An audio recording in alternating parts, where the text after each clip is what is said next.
O ano é 2022 e você se lembra que super campeonato vai acontecer este ano? Se você respondeu Copa do Mundo, parabéns, você acertou! Então, nada melhor do que rever alguns momentos absurdos e de muita vergonha alheia que aconteceram nas Copas do Mundo anteriores. Vocês estão preparados? Então vamos nessa!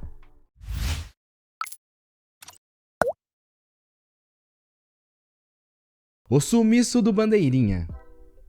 No jogo das semifinais do torneio, quando o Brasil derrotou os chilenos, donos da casa, por 4-2, Garrincha, que até aquele momento nunca tinha sido expulso na sua carreira, levou o cartão vermelho após chutar um rival.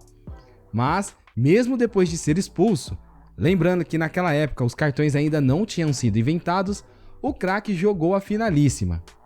Na época não havia suspensão automática. Se um jogador fosse expulso, era feito um julgamento para determinar a sanção que deveria ser imposta ao jogador.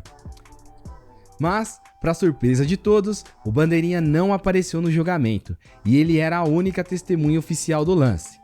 Bom, existem muitas versões do misterioso desaparecimento e todos envolvem os bastidores da cartolagem brasileira.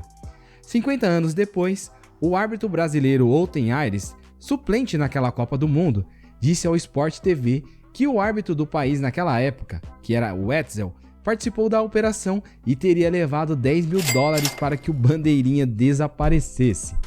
Sem grandes testemunhas, Garrincha foi absolvido e disputou a final. E com ele em campo, o Brasil conquistou seu segundo título mundial. Wetzel ainda teria se gabado sobre o caso dizendo, abre aspas, "Fui eu que ganhei o Mundial", fecha aspas. O 7-1 inesquecível. Jogando em casa para superar o trauma de 1950, a seleção brasileira até conseguiu, mas não da forma esperada. Ela acabou deixando uma marca muito pior no Mineirão, que também foi a pior derrota para um time da casa. A vergonha aumenta quando se pensa na tradição do futebol brasileiro. Somos o único time pentacampeão até hoje. Somos donos da maior glória. O Brasil também se tornou o dono do pior constrangimento da história do futebol. Quem aí lembra do 7-1? Mas, você sabia que o Brasil também já venceu por 7-1, jogando em casa na Copa do Mundo? Sim, isso é mais do que verdade e aconteceu em 1950 contra a Suécia. Ufa, dá até um alívio saber que não somos os únicos, né? Jogador morto após gol contra. Em 22 de junho de 94, Andrés Escobar, jogador da Colômbia, marcou um gol contra que abriu o caminho para a derrota por 2-1 para os Estados Unidos e a eliminação da seleção da fase de grupos da Copa do Mundo.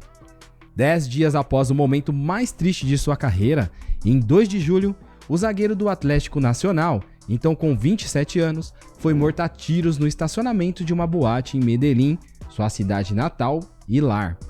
A ligação entre os dois eventos foi automática para a opinião pública e veio à tona antes mesmo de a polícia iniciar a investigação.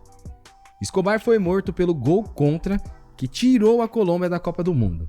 Foi assim que esse crime ficou na história e assim continua sendo lembrado e repassado boca a boca via redes sociais.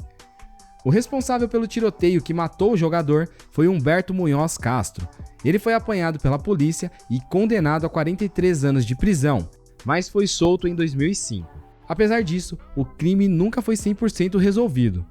Uma versão diz que o próprio Munhoz Castro foi um daqueles apostadores que perderam dinheiro devido à falha do zagueiro, e que por isso teria decidido se vingar do jogador do Atlético Nacional.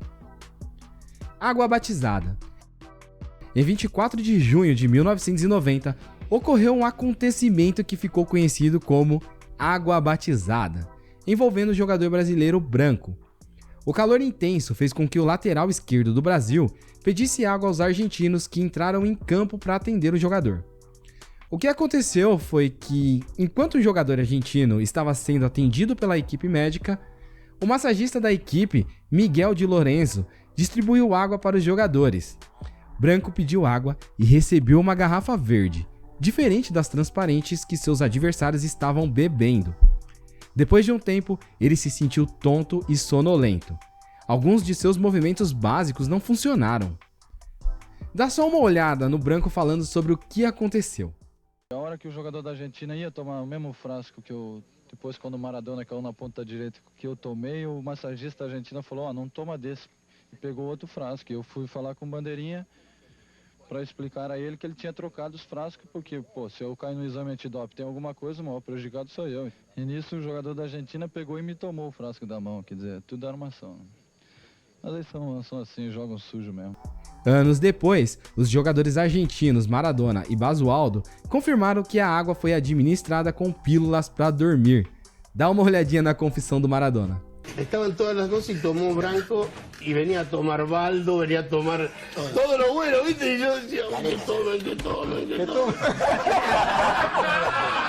Y al Banco le digo, che, casa, y yo le digo, Banco, no!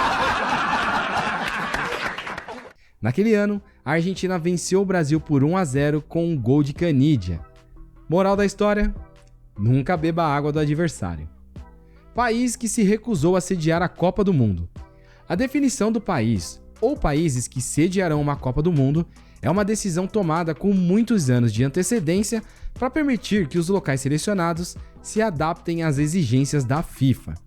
Hoje existem vários requisitos para a estrutura dos estádios e instalações, mas na década de 80 ainda não existia todo esse padrão FIFA para os estádios. O país havia sido escolhido para sediar a Copa do Mundo de 86, porém, em 1974 surgiram alguns problemas e grande parte do trabalho no estádio foi adiado. Além disso, a Colômbia estava enfrentando uma grande crise ligada à guerra às drogas e em 1982, o então novo presidente eleito Belisário Betancur se recusou a sediar o evento, dizendo que seu país tinha outras prioridades além de atender às demandas da FIFA. A Associação de Futebol respondeu às críticas, culpando a falta de organização da Colômbia como um fator chave. Naquela época, os requisitos para os estádios em que o torneio seria realizado ainda não eram tão altos. Foram solicitados 12 locais com estádios com capacidade superior a 40 mil lugares. Estádios com mais de 60 mil lugares eram necessários para o mata-mata, e um estádio com mais de 80 mil lugares para as finais. Mas a Colômbia lutou para construir os gigantes de concreto e acabou decidindo desistir. Chegamos ao final de outro vídeo, mas eu gostaria de saber se você conhecia todas essas coisas absurdas que aconteceram na Copa do Mundo. Conta pra gente aqui nos comentários. E se você gostou do nosso vídeo, já deixa o seu like, se inscreva no canal e ativa o sininho das notificações para receber novos vídeos em primeira mão. Combinado? Então, até a próxima!